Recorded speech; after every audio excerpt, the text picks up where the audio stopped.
Corruption is so bad in Nigeria that you cannot defend anybody and you cannot trust anybody. Corruption is not about embezzling money. Selfish interest is also corruption. When you have a selfish interest against your nation, it's corruption. That doesn't change the Nigerian in us. Are you hearing me? They gave us cars.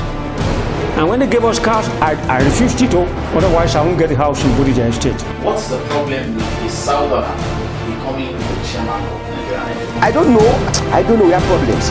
My brother, your guess is as good as mine. I've always been asking this question. Are you saying that government is not doing well in regards to the policy? No, they are doing very well. There's no way we can look at women and children issues without even looking at discussing with the men. Tackles only on OSBC.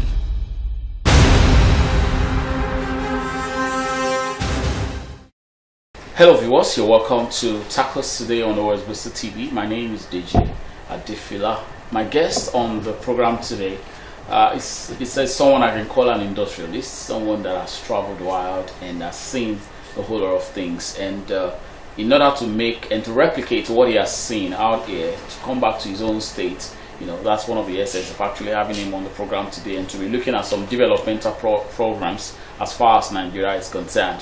There is no doubt the country has a bit of challenges right now, and there is need for people to rise up at every place that we find ourselves, in the town, in the cities, and even in the villages. We have to do something, giving back to society, so that we can have a better place that we can call our home.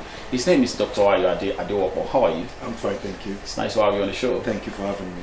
Okay, well, just like you heard from my intro, I want us to just look at just basic things, major things, as far as Nigeria is concerned. No doubt, President Muhammadu Buhari has spent 1 year in office, and there have been a lot of talks here and there. People have been saying so many things. Some saying, well, it's below average, what we have seen so far. Before we go into the development of things, how can you access this? The 365 days?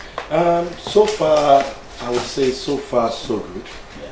365 days of President Buhari has been 365 tough days for Nigerians. The government came in on the mantra of change, and the people are seeing change. Change, whether they look at it from either good or bad, then there's a change. I'm not in the position to discuss politics, so I'll leave it in the position for the people to make that decision whether they're seeing good changes or bad changes. One is, whenever there's a new government, you know there's going to be tough times. There's going to be hard times because new decisions will be made. That is what our people are seeing. The queues are coming, they're going.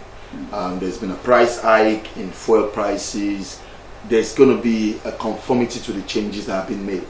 And we're going to see the consequences of having a new government or a different government in place. My major focus as a person right now is to look back at my own home state, at a state that my father loved so much and taught so much of the creation of Osun State before it was created. And as a younger man, then I was privy to a lot of conversations in the house to the creation of the state. So upon return to this country and driving through the state of Osun, or the Osun State, I am not too happy with what I see in the state. And whether it's the past government or the current government that is there, I have not seen anything that would make me glad or gladden my heart to look at the youths of my state and think of the future. Okay. That means you're talking with respect to the youth that you have seen around, or just the general perspective? The general perspective of the state. I want to assume that you're looking at it from the area of where you're coming from. Those are developed nations that you have lived. Now you're coming back to, this is Nigeria. But this is the reality. We've been to other places. Okay. We've been to other places in Nigeria, and we see things that are done differently. We've seen things in a different sphere.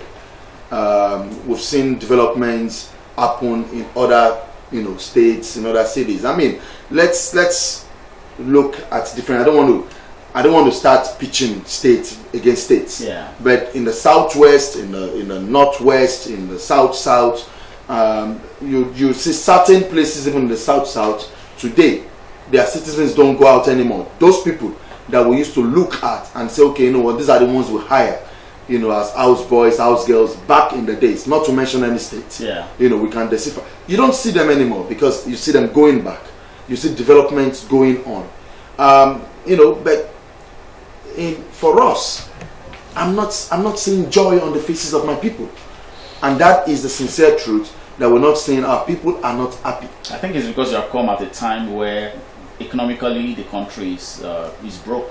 Then we need an emergency resuscitation plan. We need an emergency economic resuscitation plan for the state of Osun to make things different. We need to sit back at the drawing board and look at what can we do to make our people happy. If your people are not happy, you cannot be happy. If we've been given the opportunity to have traversed around the world, to have had the opportunity to see almost every continent, if not all, to hold back because they will say Antarctica is a continent now, and I've not been to Antarctica, but I've lived, worked, and studied on every continent. Okay, and if I've had that opportunity and I come home to a state not huge, this is not a massively big state in terms of land mass. In terms of the Nigerian context, we say, Osun State is big, but in terms of global context, it's not big. And we come around, and I cannot see, the joy on the faces of my people, the joy on the faces of the students, the joy on the faces of the workers, and people are not happy to get up in the morning and say, I'm going to work, which is the most important thing for any man, to wake up in the morning and say, I'm going to work, and he feels happy that he is going, then something needs to be done. Yeah. And without come back eventually and bring money back and home. bring money home. And a lot of times I think the issue is we're always pointing the finger to the government. Okay, but a lot of us have traveled. A lot of us have seen things. A lot of us have maybe resources that we can collectively put together. Then let's put those resources together and do something for our people. And that is what brought about the foundation. Okay, now let's look at your foundation. I was privileged to be there, when the foundation of that foundation was laid. And the foundation in the name of your father now, Adewopo. That's talking about Papa Johnson himself, Adewopo. Looking at it specifically, you have come to do something in his name right now, putting together a soap factory. Bringing such a thing. I understand you are from Ile-Ife. Yes, sir. Why? Anede. And Anede, to both. I'm a dual citizen of Osun State. Okay, but and interestingly, you're trying to make your soap factory, and you have decided to take it to Iwo. Okay. Why Iwo? Why Iwo? Let me start off. The foundation is named after our father. Yeah. Okay. The children we came together and we decided to do something in his name, in his honor, because of his love for this great state of Osun. Yeah. And the foundation is Johnson Adedoja Adewopo Foundation. Yeah. Okay. Our father is from Iwo, our mom is from Ede, my dad is from the Ogboru ruling house in Ile-Ife. My mom is the first daughter, our mother is the first daughter of the late Timilaoye, in Ede. Oh. So from both sides we understand service. Because our forefathers, our ancestors were people who gave themselves to the service. Service. You're not talking royalty. Not just royalty, service. If you're called to be, and a crown is placed